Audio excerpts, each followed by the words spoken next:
Всем привет! Вы слушаете И смотрите. подкаст Sound Russian, подкаст для тех, кто влюблен в русский язык и русскую культуру. С вами, как всегда, его ведущие Виктория и Денис. Привет.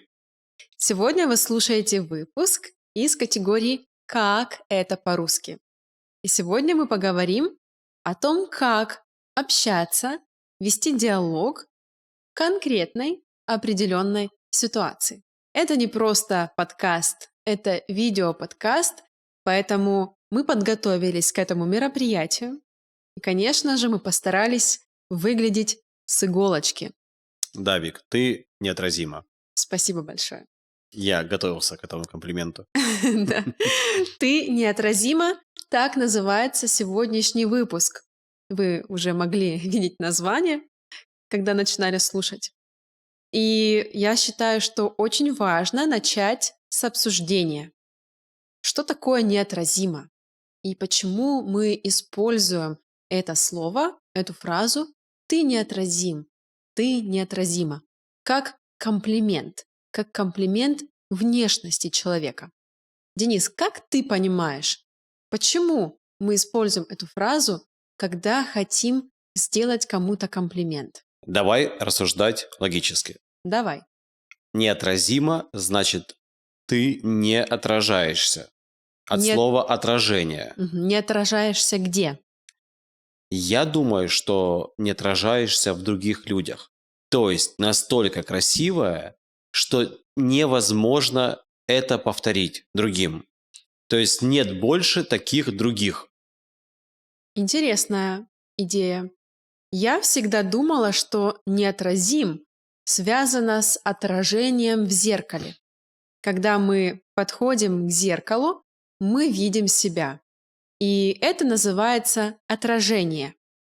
А когда ты неотразим, это ты настолько красив, что ты подходишь, и зеркало не может передать это, не может показать, насколько это красиво. Но на самом деле, если по-честному, я никогда в жизни не задумывался о значении этой фразы, потому что для меня она интуитивна, понятна, и я никогда не думал, почему именно отразим, неотразим. На самом деле это стандартная история для всех носителей языка. Люди обычно задумываются об этом, когда это является частью, например, их работы, если они лингвисты, филологи, ну или просто очень любознательные люди. А в основном, конечно, мы используем все фразы, идиомы, устойчивые выражения, не думая о том, а почему мы так говорим.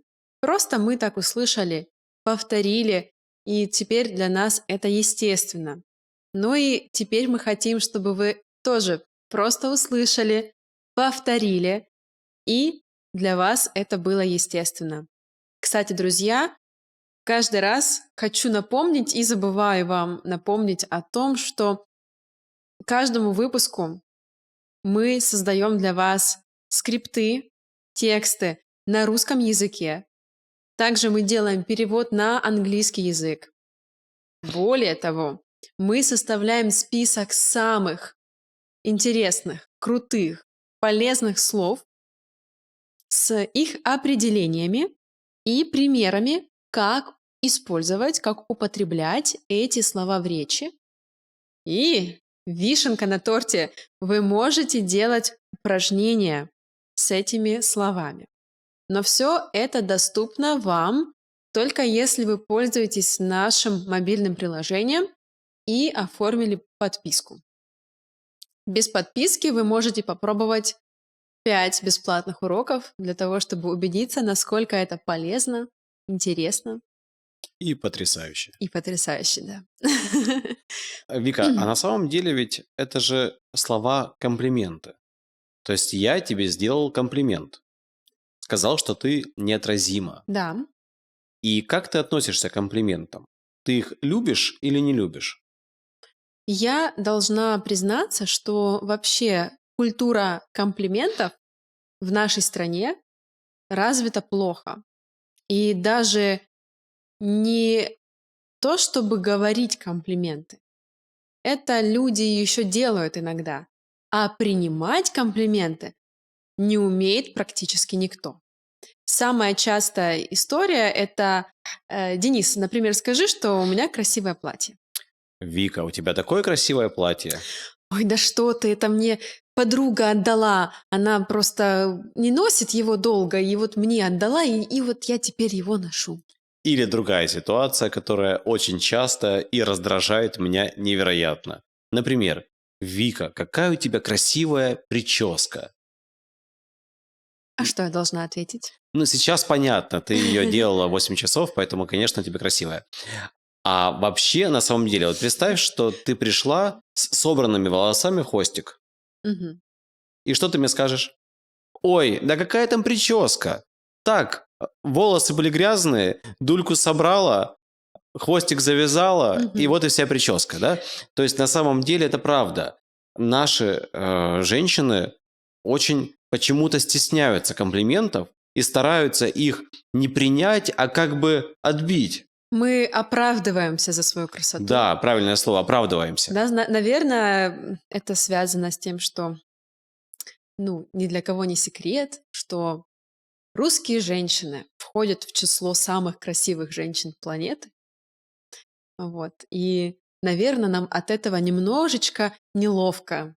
Друзья, и сейчас я предлагаю прослушать диалог, в котором мы используем несколько очень интересных и полезных фраз, которые вы сможете потом использовать в своей речи. Ну и, конечно, после диалога мы разберем, обсудим, объясним вам значение непонятных, сложных выражений и дадим комментарии о том, как ими пользоваться. Ну что, поехали? Поехали. Sound Russian. Sound Russian. Привет, Вика. Ты сегодня просто неотразима. Спасибо, ты тоже. Тебе очень идет это платье. Выглядишь элегантно. А мне, кстати, очень нравится твоя рубашка. Этот цвет хорошо подчеркивает твои глаза. Правда? Да. Кстати, недавно была на вечеринке и встретила там Лизу. На ней было такое экстравагантное платье, я бы не решилась такое надеть. А она была одна? Нет, она была с другом. Очень приятный молодой человек, высокий, подтянутый, опрятный. Наверное, все не сводили с них глаз. Да, это правда. Они действительно приковывали взгляды. Sound Russian. Sound Russian. Друзья, вы прослушали диалог, в котором есть несколько интересных фраз. Давайте их разберем. Вика. Первая фраза — это «ты неотразима». Ее мы уже разбирали, поэтому перейдем сразу к следующей интересной фразе. Тебе очень идет это платье. Тебе идет. Тебе идет — это значит, что ты хорошо выглядишь в этой одежде. Обратите внимание, как мы используем эту фразу. Если вы говорите о предмете одежды или аксессуаре, который используется в единственном числе, то вы скажете фразу «тебе идет». Но если вы будете говорить о предмете одежды или аксессуаре, который используется во множественном числе, например, брюки, джинсы, очки, серьги, то вы уже скажете «тебе идут». Тебе идет это платье, но тебе идут эти очки. Денис, какая следующая фраза, которую мы можем обсудить? Я предлагаю следующей фразой разобрать фразу «выглядишь элегантно». Мгм. Выглядишь. Интересная фраза. Да, выглядишь — это то, как тебя видят другие люди, то, как ты смотришься, ну, скорее, как тебя видят, какой у тебя образ сегодня. Но выглядеть можно не только элегантно. Да, Выглядеть, к сожалению, можно странно. Выглядеть можно испуганно. мгм. Выглядеть можно радостно. Да, но сегодня мы говорим про комплименты о внешности. И тогда можно сказать «выглядишь обворожительно». Да. выглядишь потрясающе, Да. выглядишь восхитительно, Да. выглядишь очаровательно. Я могу говорить бесконечно. Еще, да, много-много других слов, которые описывают внешность человека позитивно. Можете подставлять практически любое слово, и получится прекрасная фраза. Мне очень нравится в этом диалоге фраза «подчеркивает твои глаза». Этот цвет подчеркивает твои глаза. Что такое подчеркивает и почему мы используем это слово в такой фразе, когда мы хотим сказать кому-то комплимент? Подчеркивать — это обычно проводить линию под чем-то, например, под словом.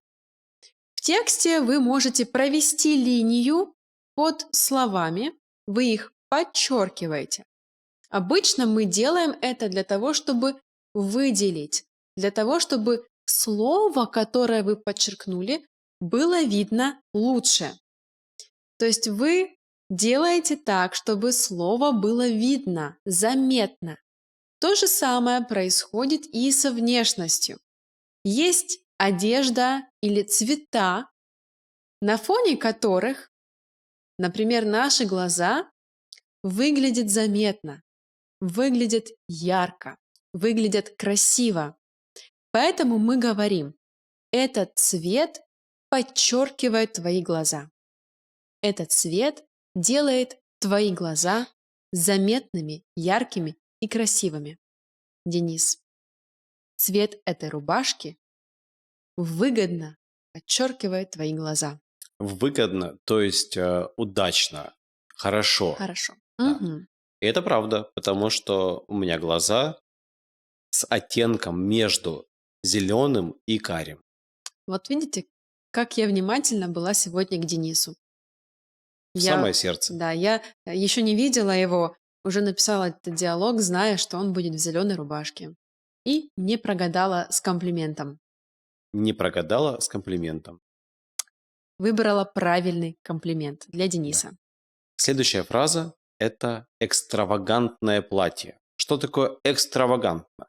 То есть это платье необычное, оно словно кричит, то есть оно не может остаться незамеченным. Как правило, экстравагантное платье имеет либо очень необычный дизайн, либо оно может быть достаточно откровенным. Например, коротким либо прозрачным.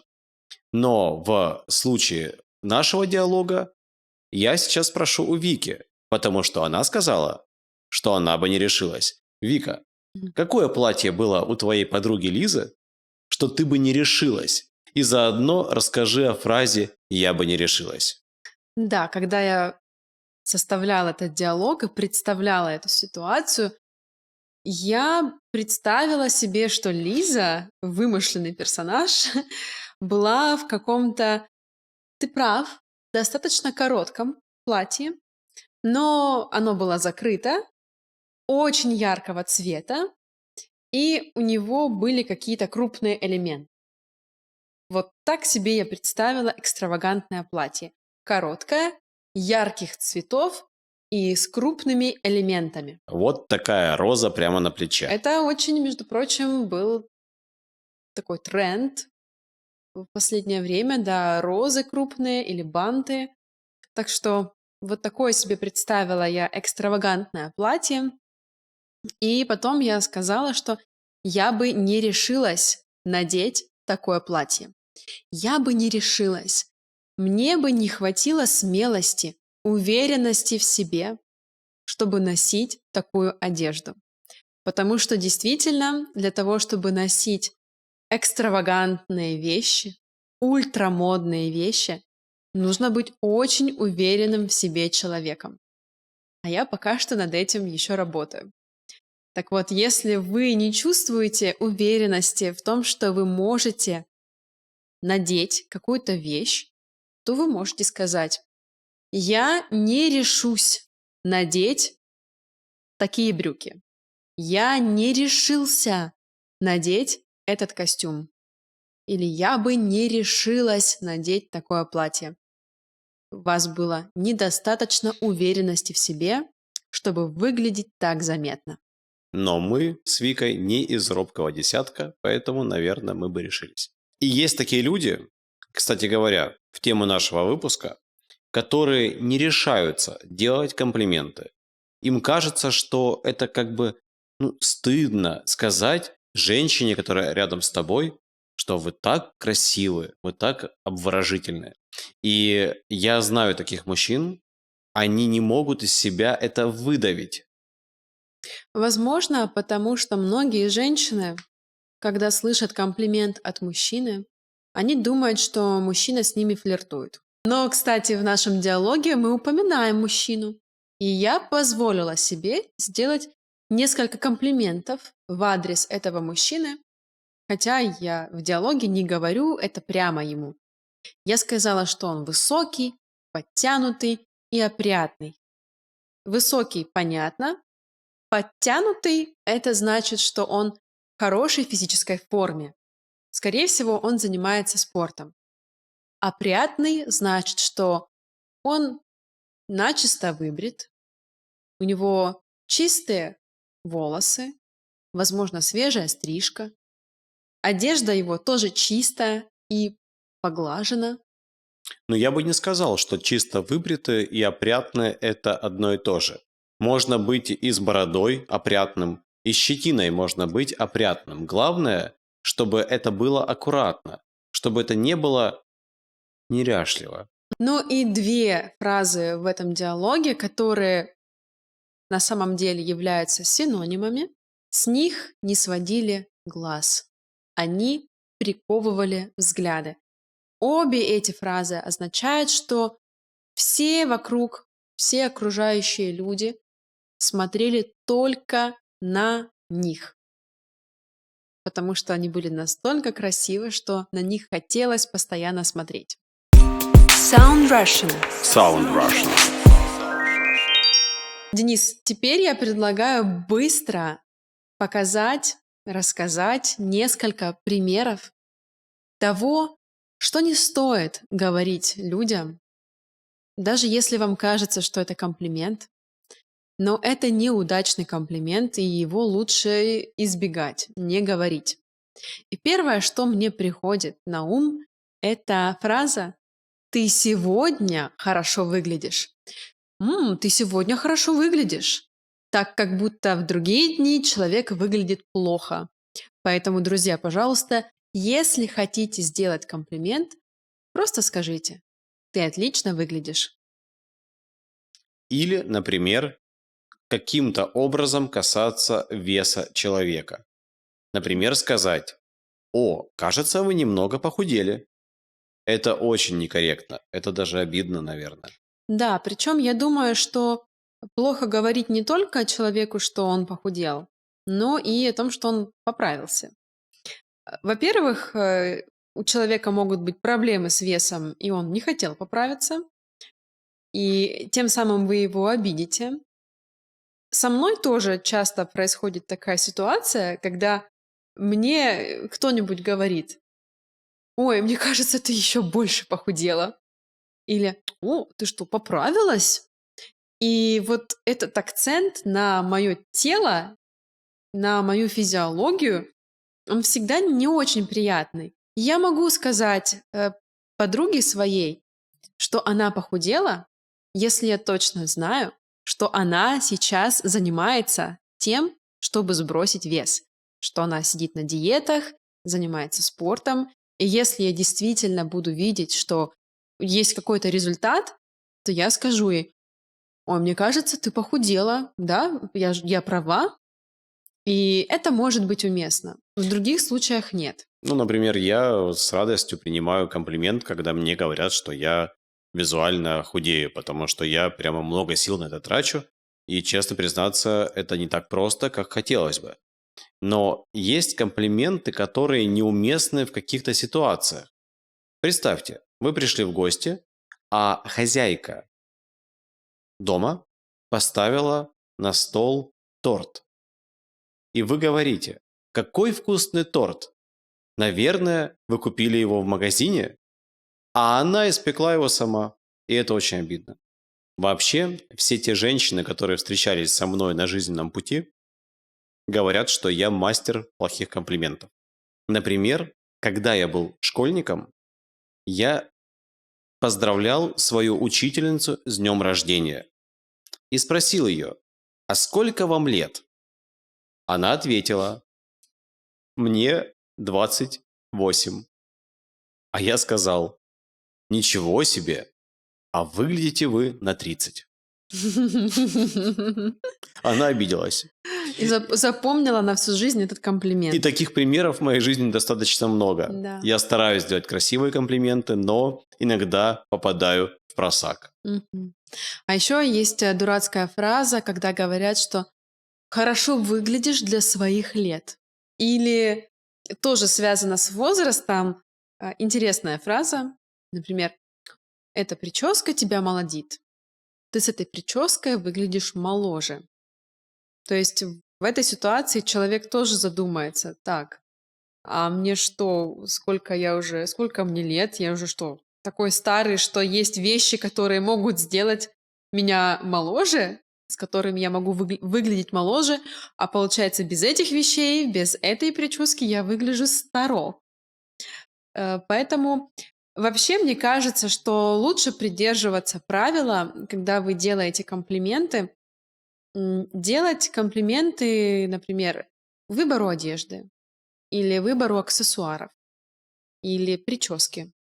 При этом не привязывать к этому комплименту фигуру человека, возраст человека, состояние человека.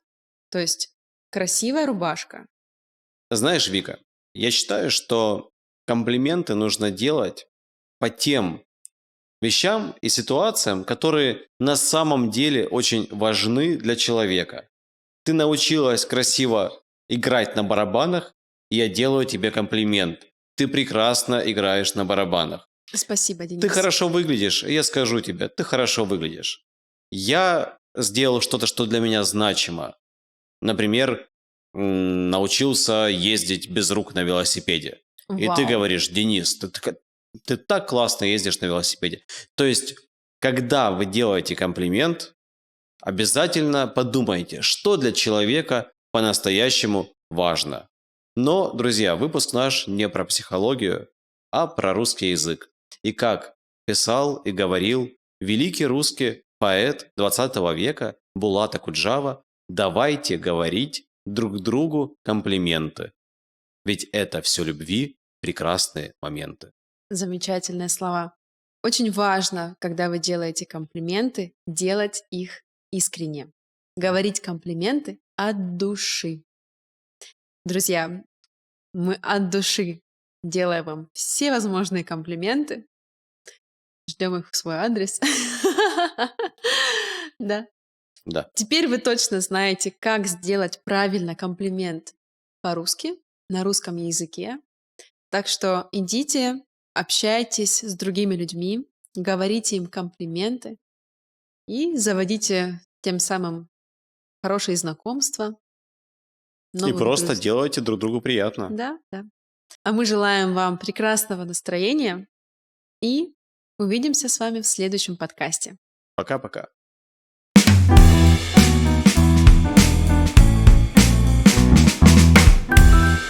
Sound Russian.